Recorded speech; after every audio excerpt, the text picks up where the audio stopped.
Este conteúdo não é recomendado para menores de 10 anos.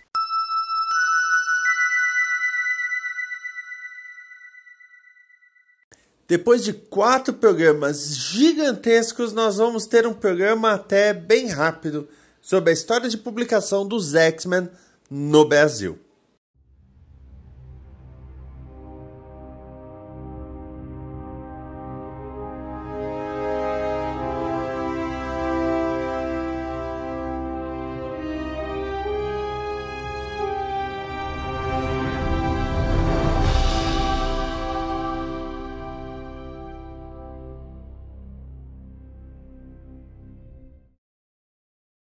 A história de publicação dos X-Men no Brasil é dividida simplesmente entre Abril e Panini. Durante o começo dos anos 80, a Abril publicava em Heróis da TV. E aliás, esse é o Heróis da TV número 100, a revista que tem X-Men número 1, a primeira história lá de 1963. Essa edição, Heróis da TV número 100, ela é importante porque ela tem a primeira aparição dos personagens, então a primeira do Doutor Estranho, do Homem de Ferro, dos Vingadores, e depois uma história recente. O engraçado é que dos X-Men, você tem a história original, que é o Magneto atacando, e em seguida você tem uma história do Wolverine com a Chispinha sendo perseguidos. Mas ok. Heróis da TV começou como uma revista que tinha personagens da televisão, né? Os heróis da televisão, tipo Spectreman. E aí depois entraram os heróis da Marvel. Depois desta daqui, eles testaram uma minissérie dos X-Men nos anos 80. Em 1988, teve a minissérie em 4 partes. Já é da fase do Chris Claremont e do John Byrne. Aliás, é um pouco antes do John Byrne, é do Paul Smith. Tá? Então, eles têm aí essa minissérie. Desculpa, é depois do John Byrne. É depois. Tô confundido. John Byrne saiu Heróis da TV muito, tá? Como deu certo, em 1988 começou a sair a primeira mensal dos X-Men, chamada de X-Men. Foi esta revista que me apresentou ao X-Men, por exemplo, em 1993, com a edição número 69, no meio da saga Programa de Extermínio. Esse gibi era um gibi mensal, formatinho, ou seja, ele era deste tamanhico aqui, tá? E ele continha basicamente o que você conhece como Uncanny X-Men. Falando ainda de mensais, em 1996 foi lançada Os Fabulosos X-Men, que foi a segunda mensal, só que em tamanho americano. Essa daí continha o conteúdo da X-Men americana, aquela do Jim Lee, mas calma que tem uma observação a fazer. Depois ela passou até a ter outros personagens. Como a Abril sempre publicou em formato mix, ou seja, mais de um gibi dentro da mesma publicação, dava para encaixar uma X-Force, uma X-Factor. A X-Men, por muito tempo, a pequena, ela tinha uma história dos X-Men, uma do X-Factor e uma do X-Force. Tá? Em 1997, para atender a demanda, foi criada a Fator X. Fator X começa com a estreia da geração X, depois nela vão o Deadpool, a X-Force e até o X-Men, aquele com A da Era do Apocalipse. Se você não sabe do que eu tô falando, vai lá assistir a segunda parte da história de publicação dos X-Men nos Estados Unidos. Então, nós tivemos aí por um tempo 3 mensais dos X-Men. A X-Men durou 141 edições, a Fabulosos 55 e a Fator X 22, ou seja, cerca de 2 anos. E aí que em 2001 a Abril lança a linha Premium e os X-Men ganharam a sua linha Premium. Ela era maior em quantidade de páginas, o problema é que ela custava R$10, sendo que na época o gibizinho normal era uns R$2 a R$3. Isso fez com que não durasse muito tempo ela durou apenas 27 edições, tá? Então, mas tinha de tudo, tinha X-Factor, tinha X-Force, e muita coisa não foi publicada no Brasil também, tá? É bom deixar isso claro. Falar um pouquinho, primeiramente, eu falei que em 1988 teve uma minissérie, tá? Em 1995 teve outra minissérie em 3 partes, que é essa X-Men, que é constituída das 3 primeiras edições do Jim Lee na nova série americana X-Men, aquela que vendeu 8 milhões de unidades. Essa mesma aqui saiu como minissérie.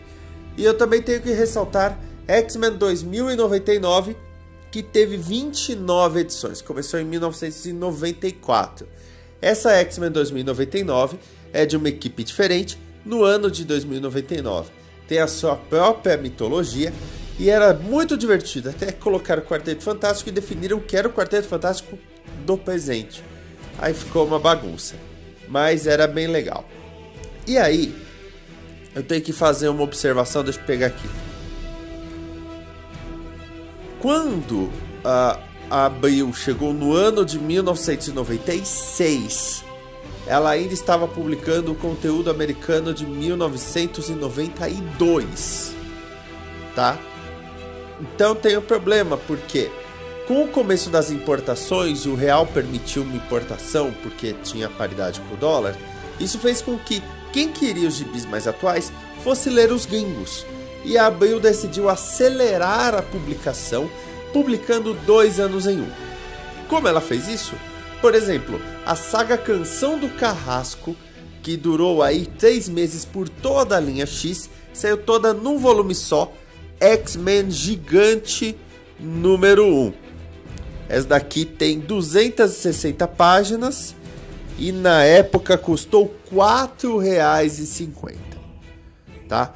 X-Men Gigante número 2 tem outra saga, Atrações Fatais, que tem mais ou menos o mesmo tamanho. Outra saga saiu em X-Men Anual e ainda teve coisa sendo publicada em Clássicos dos X-Men volumes 1 e 2. Tudo isso no mesmo ano. Para quem era fã de X-Men, 1996 foi um baita ano, porque você imagina uma saga inteira publicada num gibi só. Então a Abril fez isso para dar uma acelerada na publicação das sagas, para dar uma acelerada na continuidade. Porque você imagina, X-Men do Jim Lee de 1991 saiu aqui em 95. Eles precisavam dar uma acelerada e foi o que eles fizeram, até chegar no patamar que até de hoje em dia, de cerca de 10 meses. E aí que nós chegamos na Panini. A Marvel cancelou seu contrato com a Abril, fechou com a Panini Comics, a italiana Panini, que começou com X-Men e no mês seguinte X-Men Extra. Com esses 2 gibis mensais, a ideia deles era cobrir tudo que valia dos X-Men, como a Abril fazia. A X-Men durou 144 edições e a X-Men Extra, curiosamente, durou 145. Foi até engraçado quando o Fernando Lopes, em entrevista para mim na Santos Comic Expo, percebeu que a X-Men Extra ia durar mais que a principal. Elas foram canceladas porque teve a saga Vingadores vs X-Men e toda a linha Marvel ia ser zerada. Com isso, nós temos uma nova X-Men em 2013 e uma nova X-Men Extra também em 2013. A X-Men durou 34 edições e a X-Men Extra durou 29 edições. Agora, recentemente, a coisa está sendo assim. Desde 2017 você tem uma X-Men, tá? Tem esse gibi mensal, mas por enquanto só tem ela. A X-Men Extra parou de sair e muita coisa está saindo em encadernado. E tem algumas coisas que não estão nem saindo mesmo, eu nem culpo, tá? Porque é muito título mutante, para falar bem a verdade. E também saiu X-Men 92, que traz a minissérie dos X-Men do desenho animado. Agora deixa eu pegar aqui, porque uma coisa muito forte que a Panini está fazendo é dos arcos encadernados. Isso não acontecia na época da Abril, tirando quando era para adiantar a cronologia. De um lado, nós tivemos a publicação do material histórico. E quando eu falo material histórico, deixa eu pegar aqui, eu estou falando das primeiras histórias. Oficialmente, é a primeira vez que isso tudo foi organizado, tá? Foi editado pelo Roberto Guedes, ele ajudou aí na parte histórica. Então, esse primeiro volume tem as 10, aliás, primeiras edições dos X-Men, tá? A Biblioteca Histórica Marvel foi uma maneira de publicar os primeiros gibis de forma ordenada, cuidada, papel bom. Eu tenho aqui dos X-Men, do Quarteto e dos Vingadores. Eu adoro a do Vingadores, aliás, tá? Então foi a primeira vez que isso foi publicado. Mas além disso, a Panini começou a pegar fases. Fase do Claremont com Jim Lee, fase do Grant Morrison escrevendo, fase do Joss Whedon escrevendo. Começou com o Grant Morrison de sair os arcos encadernados. Saíram todos em sequência bonitinhos. Joss Whedon foi a mesma coisa. Eu tenho todos eles, aliás, onde eu faço gibiteca básica. Eu quero mostrar aqui Programa de Extermínio. Programa de Extermínio foi o arco que eu comecei a ler X-Men. E agora tem em formatão. Qual é a vantagem do formatão? Primeiro, que segue o trade paperback americano. Então tem as histórias anteriores ao Programa de Extermínio para te dar um panorama sobre o que acontece na saga e por que a saga acontece. Tem até um texto explicativo. Qual é o lado ruim? O Chris Claremont era muito prolixo e os balões de fala dele eram gigantescos. Tinha muito texto. Quando era no formatinho, os tradutores tinham que fazer uma adaptação para resumir aquilo em poucas palavras. E aí, no formatão, saiu o texto todo. É muito texto.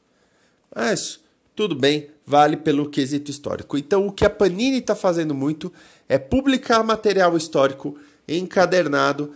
Então, se você não teve contato na época ou se você nem tem mais os mix, aí é a sua chance.